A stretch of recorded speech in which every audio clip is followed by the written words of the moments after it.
It doesn't look all that impressive, but then something else happened. So we had one eruption early on the 28th of March, and that was headed towards Earth. And now we've had a second eruption behind that one.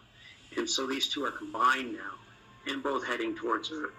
Hey, yeah, guys, most people won't notice any impacts, but if you heavily rely on your GPS or any radio communications, then you could notice some disruptions. Now, many people I know are wondering, what is a geomagnetic storm? Well, scientists say that these storms happen when the magnetic field of a solar flare interacts with the Earth's magnetic field. Now, weather forecasters say in the last week they saw two separate eruptions from the surface of the sun.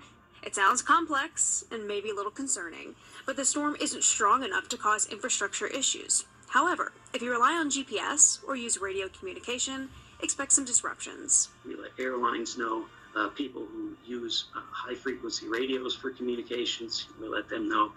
So there's a variety of customers that we interact with to help them prepare for these occasions. While a geomagnetic storm won't have an impact on your cell phone, as we rely on more technology, space weather affects us, even if we don't notice. Space weather is becoming more impactful to society.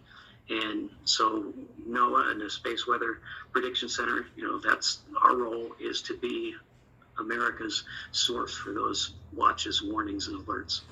This is fascinating. Yeah. Something you would never really think of. Brea, we appreciate you giving us this science lesson this morning. Yeah. Thanks.